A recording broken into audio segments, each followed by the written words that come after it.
नमस्कार, मैं अखिलेश आनंद हूं। राइजिंग राजस्थान सम्मेलन में शामिल हुए प्रधानमंत्री मोदी सीधे आपको इस कार्यक्रम में लिए चलते हैं। और समय के साथ खुद को रिफाइन करना भी जानता है। चुनौतियों से टकराने का नाम है राजस्थान। नए अवसरों को बनाने का नाम है राजस्थान। राजस्थान के इस आर फैक्टर में अब एक और पहलू जुड़ चुका है। राजस्थान के लोगों ने यहां भारी बहुमत से बीजेपी की रिस्पॉन्सिव और रिफॉर्मिस्ट सरकार बनाई है। बहुत ही कम समय में यहां भजनलाल जी और उनकी पूरी टीम ने शानदार काम करके दिखाया है। कुछ ही दिन में राज्य सरकार अपने 1 साल भी पूरे करने जा रहा है। भजनलाल जी जिस कुशलता और प्रतिबद्धता के साथ राजस्थान के तेज विकास में जुटे हैं, वो प्रशंसनीय है। गरीब कल्याण हो, किसान कल्याण हो, युवाओं के लिए नए अवसरों का निर्माण हो, सड़क, बिजली, पानी के काम हो, राजस्थान में हर प्रकार के विकास, उससे जुड़े हुए सारे कार्य तेजी से हो रहे हैं। क्राइम और करप्शन को कंट्रोल करने में जो तत्परता यहां सरकार दिखा रही है, उससे नागरिकों और निवेशकों में नया उत्साह आया है। साथियों, राजस्थान के राइज को और ज्यादा फील करने के लिए राजस्थान के रियल पोटेंशियल को रियलाइज करना बहुत जरूरी है। राजस्थान के पास नेचुरल रिसोर्सेज का भंडार है। राजस्थान के पास आधुनिक कनेक्टिविटी का नेटवर्क है। एक समृद्ध विरासत है, एक बहुत बड़ा लैंडमास है और बहुत ही समर्थ युवा शक्ति भी है। यानी रोड से लेकर रेलवे तक, हॉस्पिटैलिटी से हैंडीक्राफ्ट तक, फार्म से लेकर फोर्ट तक, राजस्थान के पास बहुत कुछ है। राजस्थान का ये सामर्थ्य राज्य को इन्वेस्टमेंट के लिए बहुत ही एट्रैक्टिव डेस्टिनेशन बनाता है। राजस्थान की एक और विशेषता है, राजस्थान में सीखने का गुण है, अपना सामर्थ्य बढ़ाने का गुण है। और इसलिए तो अब यहां रेतीले धोरों में भी पेड़ फलों से लद रहे हैं। जैतून और जैट्रोपा की खेती का काम बढ़ रहा है। जयपुर की ब्लू पॉटरी, प्रतापगढ़ की थेवा ज्वेलरी और भीलवाड़ा का टेक्सटाइल इनोवेशन, इनकी अलग ही शान है। मकराना के मार्बल और कोटा डोरिया की पूरी दुनिया में पहचान है। नागौर के पान बेसी की खुशबू भी निराली है। और आज की बीजेपी सरकार हर जिले के सामर्थ्य को पहचानते हुए काम कर रही है। साथियों, आप भी जानते हैं, भारत के खनिज भंडार का बहुत बड़ा हिस्सा राजस्थान में है। यहां zinc, lead, copper, marble, limestone, granite, potash जैसे अनेक मिनरल्स के भंडार है। ये आत्मनिर्भर भारत की मजबूत नींव है। राजस्थान भारत की एनर्जी सिक्योरिटी में बहुत बड़ा कंट्रीब्यूटर है। भारत ने इस दशक के अंत तक 500 गीगावाट रिन्यूएबल एनर्जी कैपेसिटी बनाने का टारगेट रखा है। इसमें भी राजस्थान बहुत बड़ी भूमिका निभा रहा है। भारत के सबसे बड़े सोलर पार्क में से अनेक पार्क यहां पर बन रहे हैं। साथियों, राजस्थान, दिल्ली और मुंबई जैसे इकोनॉमी के दो बड़े सेंटर्स को जोड़ता है।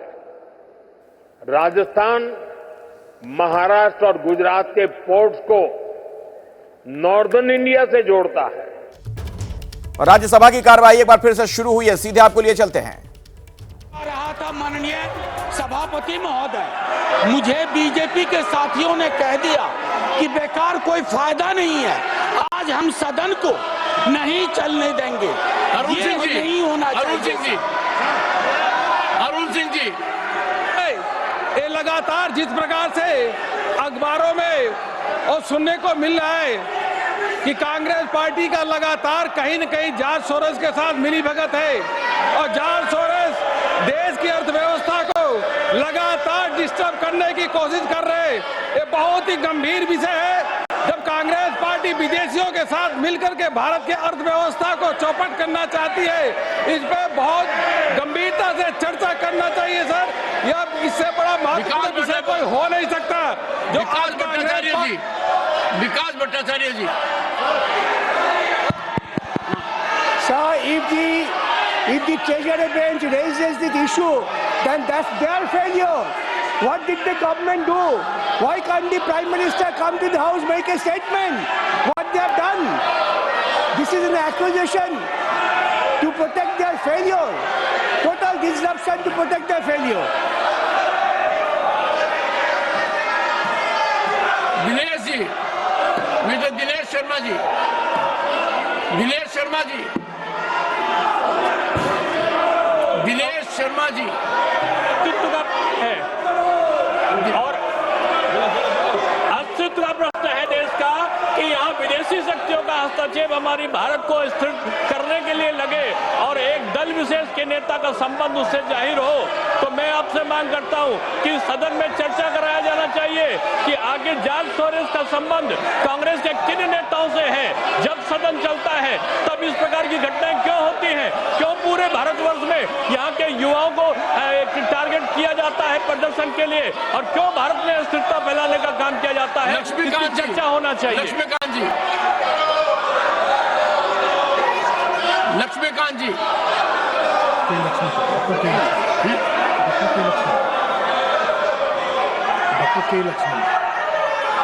Doctor K Laxman, doctor, I am calling you Laxman ji, doctor K Laxman. It's like OCCRP, George Soros, where they are trying to destabilize the Indian economy and defame our most popular Prime Minister of the world, Narendra Modi. This Congress party has become a prey to these agencies.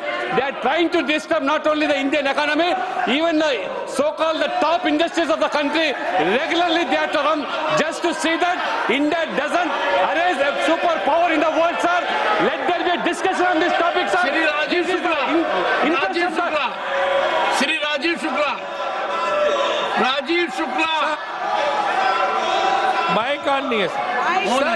एक तो sir मैं आपसे कहना चाह रहा हूँ किस rule में इनको बोलने की इजाजत दी जा रही।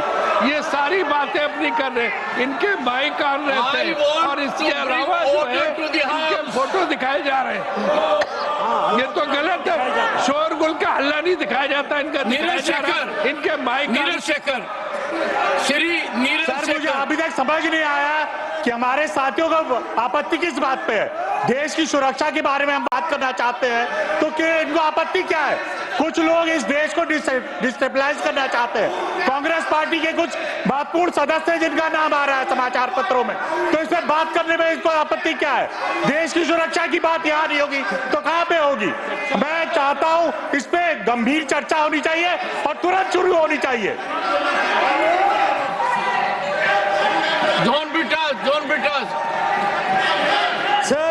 Sir, let there be a discussion on George Soros and Adani together on the floor of the House. Santosh Kumar P, Santosh Kumar P, Calculated move to save Adani, just to divert attention.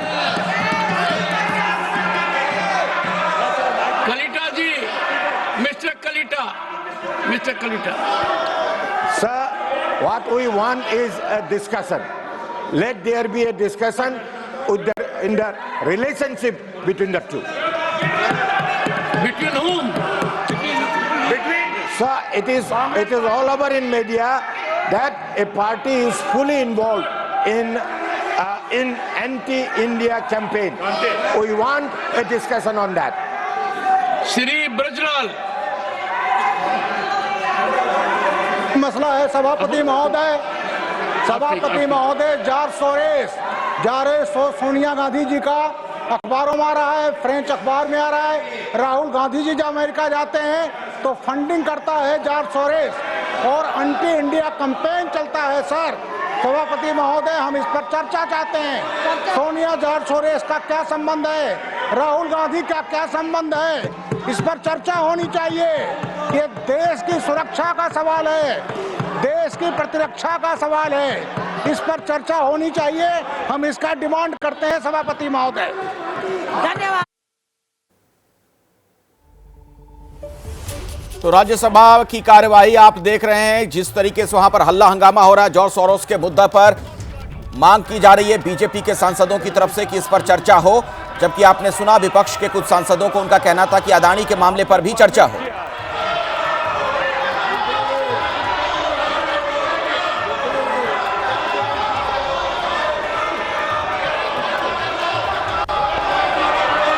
Sir आपने permit किया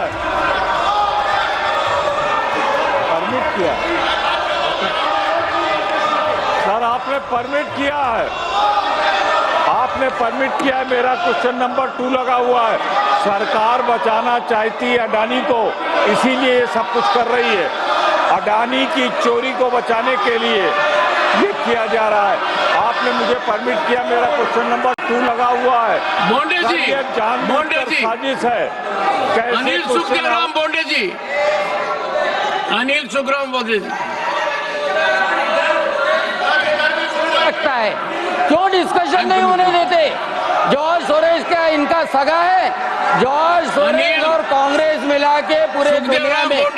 yes George सभापति महोदय, George Soros Congress का कौन सगा लगता है, इसके ऊपर डिस्कशन होना बहुत जरूरी है।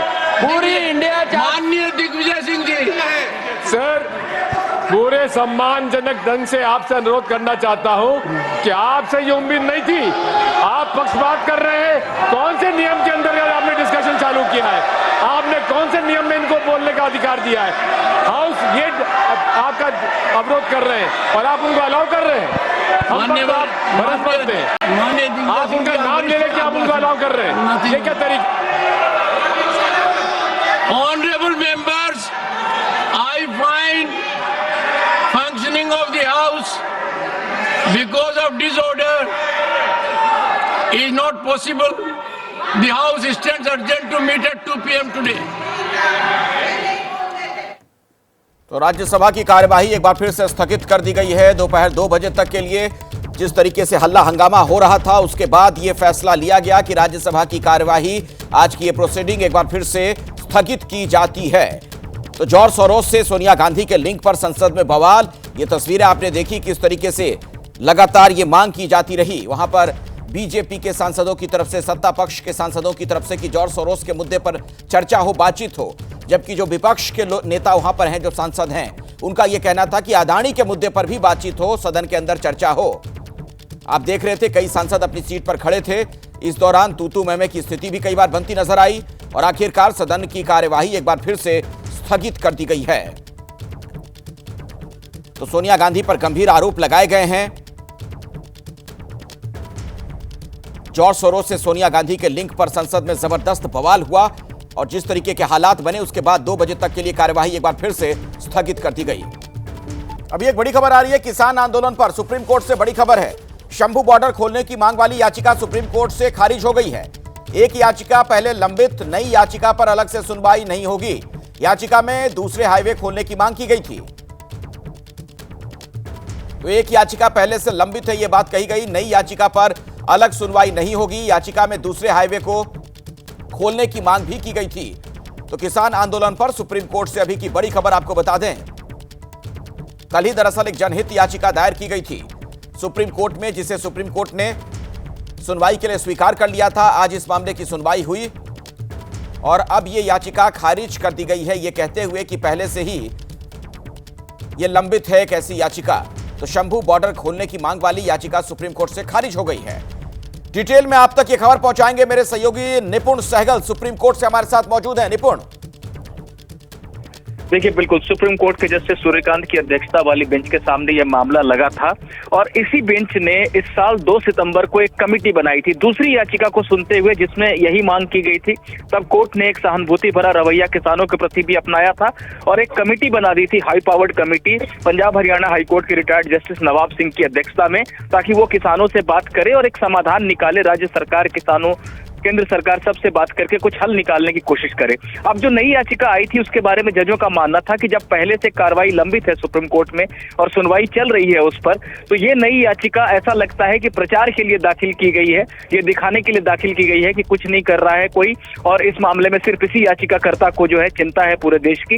ये कहकर जजों ने कहा कि हम आपकी याचिका को नहीं सुन सकते हैं, अगर आप कुछ कहना ही चाहते हैं तो पहले से जो लंबित मामला चल रहा है उसमें अपनी बात रखिए, आपकी नई याचिका को हम अलग से नहीं सुनेंगे। शुक्रिया पूरी जानकारी के लिए निपुण।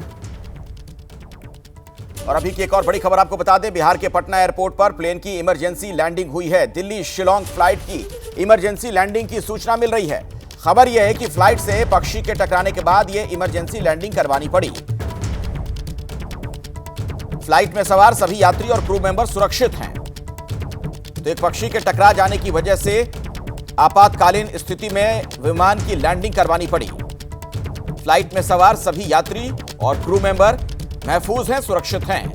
तो दिल्ली शिलोंग फ्लाइट की इमरजेंसी लैंडिंग हुई है पटना एयरपोर्ट पर। और दिल्ली चुनाव के लिए आम आदमी पार्टी की दूसरी लिस्ट जारी हो गई है। अभी की बड़ी खबर आपको बता दें, मुस्तफाबाद से आदिल अहमद खान को टिकट दिया गया है। दिल्ली चुनाव के लिए आम आदमी पार्टी की दूसरी लिस्ट भी अभी जारी हुई है। मुस्तफाबाद इलाके से आदिल अहमद आम आदमी पार्टी के उम्मीदवार होंगे और इस तरीके से कुछ और नामों का भी ऐलान किया गया है। दूसरी लिस्ट आम आदमी पार्टी की जारी कर दी गई है। तो दिल्ली में आने वाले दिनों में विधानसभा के चुनाव होंगे और आम आदमी पार्टी आप देख रहे हैं किस तरीके से बिल्कुल फ्रंट फुट पर नजर आ रही है। उम्मीदवारों के नाम का ऐलान शुरू हो चुका है। मुस्तफाबाद से हाजी यूनुस को टिकट दिया गया है दिल्ली चुनाव के लिए। आम आदमी पार्टी की जो दूसरी लिस्ट जारी हुई है उसके बारे में आपको बता दें तो अभी का ये बड़ा अपडेट सामने आ रहा है। जंगपुरा से चुनाव लड़ेंगे मनीष सिसोदिया। जंगपुरा यानी कि मनीष सिसोदिया की सीट बदल गई है। इस बार वो जंगपुरा से चुनाव लड़ने जा रहे हैं। तो अभी का एक बड़ा अपडेट आपको दे दें, मनीष सिसोदिया जो पटपड़गंज इलाके से चुनकर आते थे, अब वो जंगपुरा से चुनाव लड़ेंगे। इसके अलावा भी कुछ और सीटों को लेकर नामों का ऐलान कर दिया गया है। तो दूसरी लिस्ट आम आदमी पार्टी की आ गई। तो दिल्ली चुनाव के लिए आम आदमी पार्टी की तरफ से दूसरी लिस्ट जारी कर दी गई है। इसके पहले भी एक लिस्ट आई थी और अभी जो लिस्ट आई है थोड़ी देर पहले जारी की गई, उसमें भी कई नाम हैं। खासतौर पर मनीष सिसोदिया की बात की जाए तो उनकी सीट बदल गई है। अब वो जंगपुरा से चुनाव लड़ेंगे इस बार। हालांकि इस तरीके के कयास पहले से लगाए जा रहे थे। कहा जा रहा था कि मनीष सिसोदिया अलग इलाके से लड़ेंगे और पटपड़गंज जहां से वो चुनाव लड़ते थे, अब अवध ओझा को वहां से आम आदमी पार्टी ने उम्मीदवार बनाया है। मेरे साथ बलराम पांडे मेरे सहयोगी जुड़ रहे हैं इसी खबर पर। कुछ और जानकारी आप तक को पहुंचाएंगे। बलराम, और किन किन नामों को लेकर ऐलान किया गया है, कुछ और जानकारी मिल पा रही है? देखिए, आपको बता दें कि आम आदमी पार्टी ने अपनी दूसरी लिस्ट जारी कर दी है और इस बार 20 उम्मीदवारों के नामों का ऐलान किया गया है। पहली लिस्ट में 11 उम्मीदवारों का ऐलान किया गया था और दूसरी लिस्ट में 20 उम्मीदवारों का ऐलान किया गया है। लेकिन इसमें सबसे चौंकाने वाला है वो मनीष सिसोदिया का है, क्योंकि मनीष सिसोदिया लगातार पटपड़गंज विधानसभा सीट से चुनाव लड़ते आए हैं, लेकिन इस बार वो जंगपुरा सीट से चुनाव लड़ेंगे। और जो अवध ओझा हाल ही में पार्टी में शामिल हुए हैं, वो पटपड़गंज से चुनाव लड़ेंगे। इसके अलावा अगर हम बात करें तो नरेला से दिनेश भारद्वाज को मौका दिया गया है इस बार और वो वहां से चुनाव लड़ेंगे। इसके बलराम, बीच में आपको रोकना पड़ेगा। दर्शकों को मैं बताना चाहूंगा कि दरअसल एबीपी न्यूज ने आपको पहले ही ये खबर दे दी थी। हमने पहले आपको ये बता दिया था कि इस बार सीट बदल जाएगी मनीष सिसोदिया की और वो चुनाव नहीं लड़ेंगे पटपड़गंज से। पटपड़गंज से मनीष सिसोदिया की सीट बदलने की सूचना आपको एबीपी न्यूज ने बहुत पहले ही दे दी थी कि जंगपुरा से वो चुनाव लड़ सकते हैं और एबीपी न्यूज की खबर पर मुहर लग गई है।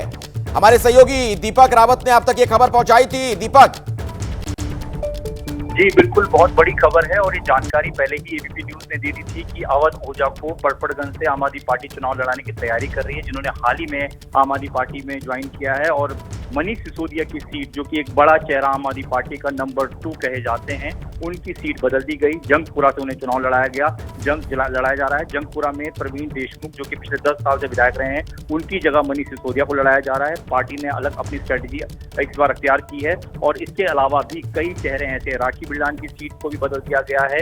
एक दो जगह से मुस्तफाबाद से आदिल अहमद खान, जो संगठन के आदमी हैं, उनको टिकट दिया गया, जबकि मौजूदा विधायक की टिकट काट दी गई है। तो कई नाम ऐसे हैं। देवली से भी अपना उम्मीदवार बदल दिया है। कई सारे उम्मीदवारों की जो टिकट है वो दी गई है और अपना पुराना चेहरे की टिकट काट कर नए चेहरों को जगह दी गई है। तो सीधे तौर पर इस बार जो नजर आ रहा है, जो आम आदमी पार्टी की जो तस्वीर नजर आ रही है, वो ये है कि पार्टी ने, संगठन ने सोचा है कि एंटी इनकम्बेंसी हावी ना हो, इसलिए उम्मीदवारों को बदला जा रहा है। जीती हुई सीट जो बड़े मार्जिन से आम आदमी पार्टी ने पिछले चुनाव में जीती थी, उन सीटों पर भी कैंडिडेट बदले जा रहे हैं। तो एक बड़ी दीपक, ये पिछली लिस्ट में भी हम लोगों ने ये चीज देखी थी और इस बार भी देख रहे हैं कि इस बार आम आदमी पार्टी जो टिकटों का बंटवारा कर रही है, तो उसमें जो नए नए लोग आ रहे हैं, नए नेता आ रहे हैं, जो आयातित हैं, उन्हें भी फौरन टिकट दे दिया जा रहा है।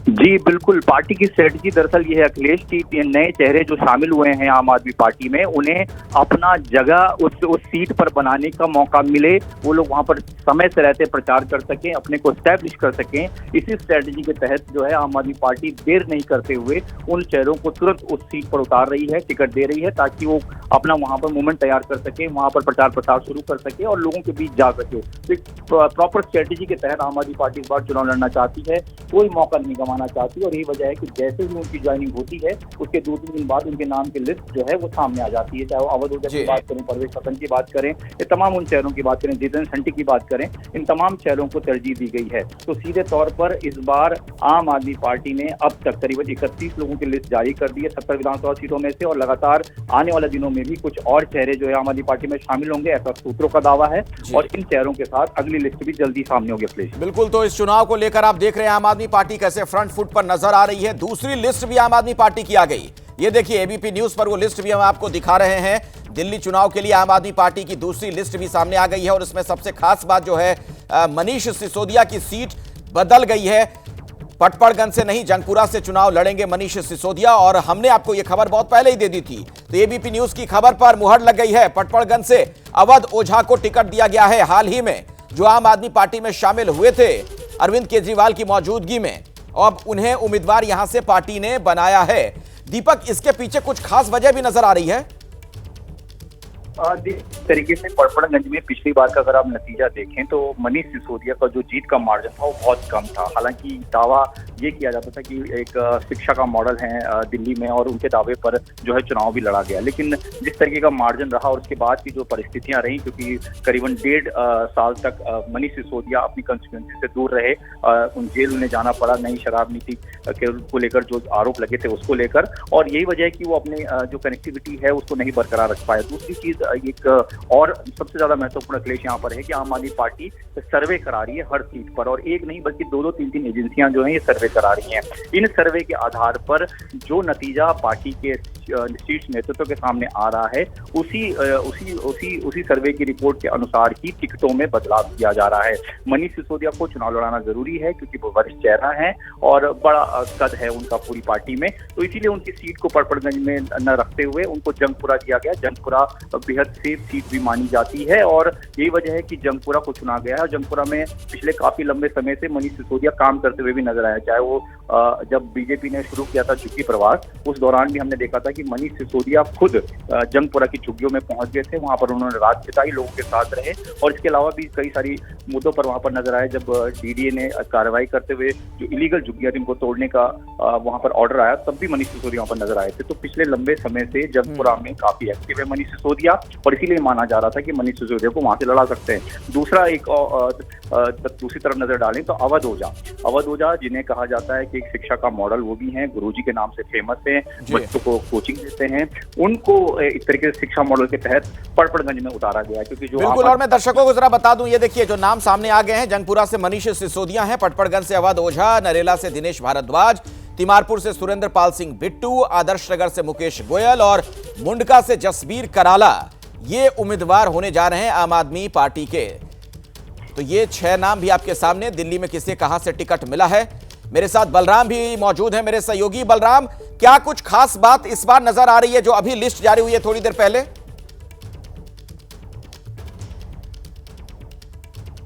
तो शायद बलराम से हमारा संपर्क नहीं हो पा रहा है। एक बार फिर से मैं दीपक के पास ही आपको लिए चलता हूं। दीपक, एक बात तो साफ नजर आ रही है कि आम आदमी पार्टी बिल्कुल फ्रंट फुट पर है इस बार विधानसभा चुनाव से पहले, क्योंकि आप देखिए बाकी जगहों पर अभी चर्चा का दौर ही जारी है और यहां आम आदमी पार्टी की दूसरी लिस्ट भी आ गई। मैं आऊंगा आपके पास, लेकिन बीजेपी एक प्रेस कॉन्फ्रेंस कर रही है, पहले वहां चल लेते हैं। इस गंभीर विषय पे हम लोग सदन का ध्यान आकृष्ट करना चाहते थे। यद्यपि आज श्रीमती सोनिया गांधी जी का जन्मदिन भी है, तो हम उनको जन्मदिन की मुबारकबाद भी देते हैं और देश की तरफ से यह भी कहना चाहेंगे कि कम से कम आज के दिन उन्हें इस विषय के ऊपर अपने साथी लोगों से कहना चाहिए कि वो ईमानदारी से चर्चा होने दें।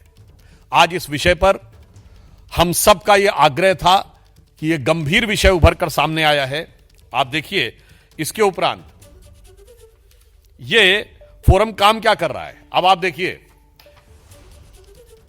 यह भारत के बारे में क्या कह रहा है। Turn the system of governance upside down towards the sustainable democracy, यानी भारत में कह रहा है कि लोकतांत्रिक व्यवस्था खत्म हो रही है। अब देखिए पाकिस्तान के बारे में क्या कह रहा है। Islam means justice and justice means right, an interview with the cricketer legend and fiery social political activist Imran Khan.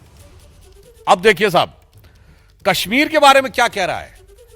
Prospects for peace, justice and independence in Kashmir, और इंटरव्यू किसका है। Interview with lieutenant general retired Nishant Ahmed, director institute of regional studies, Islamabad, Pakistan.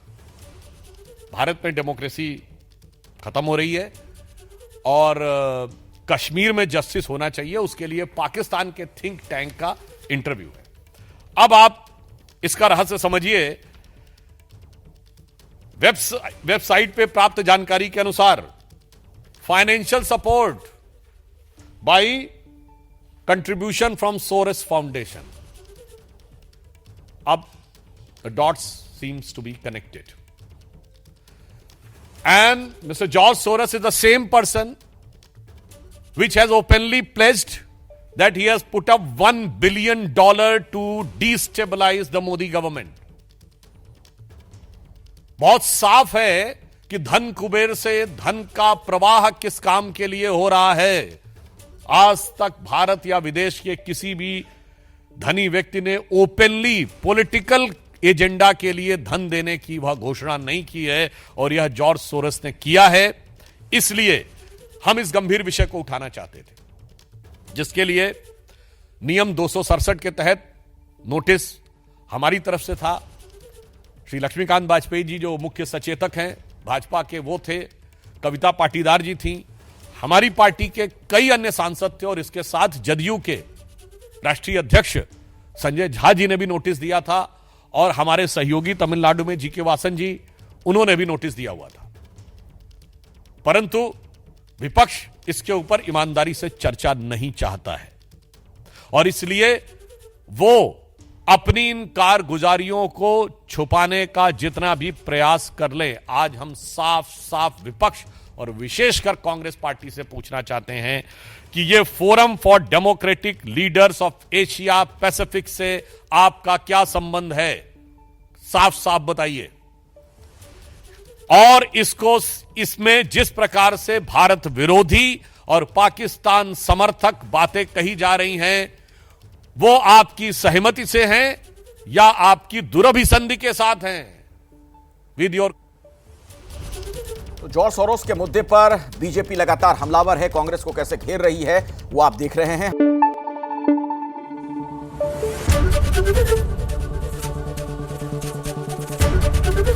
ABP news आपको रखे आगे।